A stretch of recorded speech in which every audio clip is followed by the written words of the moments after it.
Assalamualaikum warahmatullahi wabarakatuh teman-teman.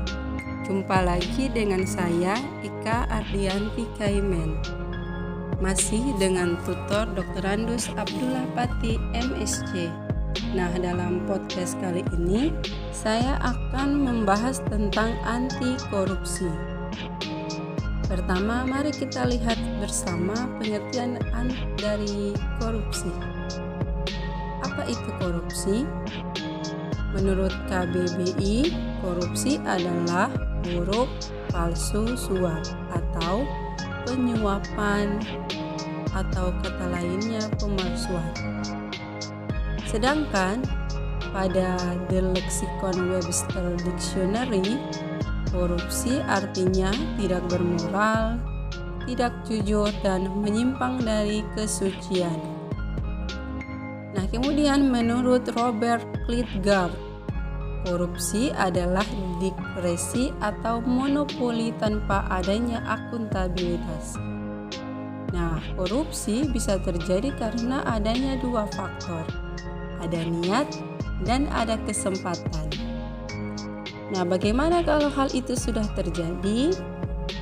Kita bisa melakukan perbaikan dengan perbaikan sistem dan perbaikan manusia. Nah, berikut ciri-ciri korupsi. 1. Dilakukan lebih dari satu orang. 2. Merahasiakan motif atau ada keuntungan yang diraih. 3. Berhubungan dengan kekuasaan dan kewenangan tertentu.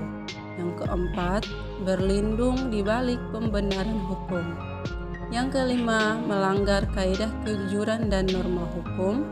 Yang keenam, mengkhianati kepercayaan. Itulah ciri-ciri dari korupsi. Berikut aturan yang mengikat tindak pidana korupsi. Menurut Undang-Undang Nomor 31 Tahun 1999 dan Undang-Undang Nomor 20 Tahun 2001, terdapat 7 kelompok tindak pidana korupsi yang terdiri dari kerugian uang negara, suap menyuap, pemerasan, perbuatan curang, penggelapan dalam jabatan, benturan kepentingan dalam pengadaan, dan gratifikasi. Semua jenis tersebut merupakan delik-delik yang diadopsi dari KUHP Pasal 1 Ayat 1 Sub C Undang-Undang Nomor 3/71.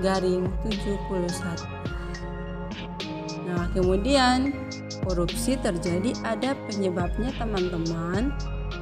Ada beberapa penyebab terjadinya korupsi. Yang pertama, aspek individu. Yang kedua, aspek organisasi. Yang ketiga, aspek masyarakat. Dan yang keempat, sistem yang buruk. Nah, setelah korupsi itu terjadi, ada banyak dampak yang bisa terjadi. Mari kita lihat bersama dampak yang terjadi karena korupsi. Pertama, dari segi tata ekonomi, terjadi pemborosan sumber-sumber, kemudian larinya modal ke luar negeri, gangguan pada perusahaan, dan gangguan penanaman modal. Yang kedua, dari segi tata sosial budaya, terjadi revolusi sosial dan ketimpangan sosial.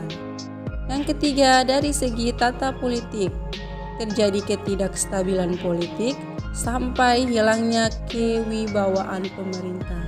Dan yang terakhir, dari segi tata administrasi, terjadi tidak adanya efisien, kemudian tidak adanya kemampuan untuk administrasi, dan hilangnya keadilan.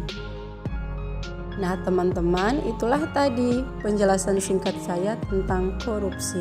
Semoga bisa diterima dan membuat kita menjadi ASN yang sadar akan anti korupsi dan menjauhkan diri dari korupsi, menjadi ASN yang bertanggung jawab dan berintegritas tinggi.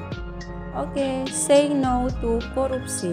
Sampai jumpa teman-teman. Assalamualaikum warahmatullahi wabarakatuh.